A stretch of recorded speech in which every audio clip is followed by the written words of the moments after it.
God Does Not Deal With Us in This Sentimental Way, by J.R. Miller. A Canaanite woman from that vicinity came to him, crying out, "Lord, Son of David, have mercy on me. My daughter is suffering terribly from demon possession." Jesus did not answer her a word. Matthew 15:22. We are apt to forget that the aim of God with us is not to flood us with tenderness all the time, not to keep our path always strewn with flowers, not to continually give us everything we want, not to save us from all manner of suffering. No, God's aim with us is to make something of us, to build up strong and noble character in us, to mature qualities of grace and beauty in us, to make us more like Christ. To do this, He must oftentimes deny us what we ask for, and must seem indifferent to our cries. Jesus did not answer her a word. There are sentimental ideas of God prevalent which are dishonoring to Him. There are those who imagine that God's love means tenderness that cannot cause pain. They think that He cannot look a moment on suffering without relieving it, that He must instantly hear and answer every cry for the removal of trouble. Not such a God is the God of the Bible. When suffering is the best thing for us, He is not too sympathetic to let us suffer until the work of suffering is accomplished in us. He is not too kind to be silent to our prayers when it is better that He should be silent for a time, to allow faith to grow strong, self-confidence to be swept away, and the evil in us to be burnt out in the furnace of pain. There is a danger with all of us. Our tenderness lacks strength. We cannot tolerate to see people suffer, and so we hasten to give relief before the ministry of suffering is accomplished. We think of our mission to others as being only to make life easier for them. We are continually lifting away burdens which it were better to have left resting longer on our friend's shoulder.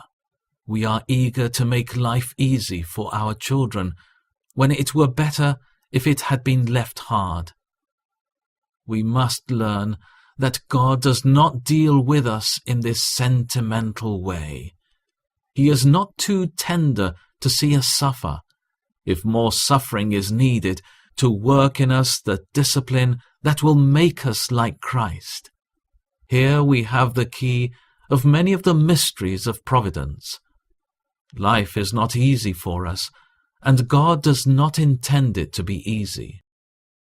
Suppose for a moment that God immediately gave us everything we ask for, and immediately removed every little pain, trouble, difficulty, and hardness that we seek to have removed. What would be the result on us? How selfish it would make us! We would become weak, unable to endure suffering, to bear trial, to carry burdens, or to struggle. We would be only children always, and would never rise into manly strength. God's overkindness to us would pamper in us all the worst elements of our nature, and make us only poor drivelling creatures. On the other hand, however, God's wise and firm treatment of us teaches us the great lessons which make us strong with the strength of Christ Himself. He teaches us to yield our own will to Him. He develops in us patience, faith, love, hope, and peace. He trains us to endure hardness, that we may grow heroic, courageous, and strong. It is well for us to make careful note of this, that in all God's delays when we pray, His aim is some good in us. Perhaps we are willful, asking only for our own way, and must learn to say, "May your will be done," Perhaps we are weak, unable to bear pain or to endure adversity or loss, and we must be trained and disciplined into strength. Perhaps our desires are only for earthly good, not for heavenly blessings, and we must be taught the transitory character of all worldly things and led to desire things which are eternal. Perhaps we are impatient and must be taught to wait for God. We are like children in our eager restlessness and need to learn self-restraint. At the least, we may always know that silence is not refusal, that God hears and cares, and that when our faith has learned its lessons, He will answer in blessing. The Lord disciplines the one He loves, and punishes every son whom He receives. Hebrews 12:6.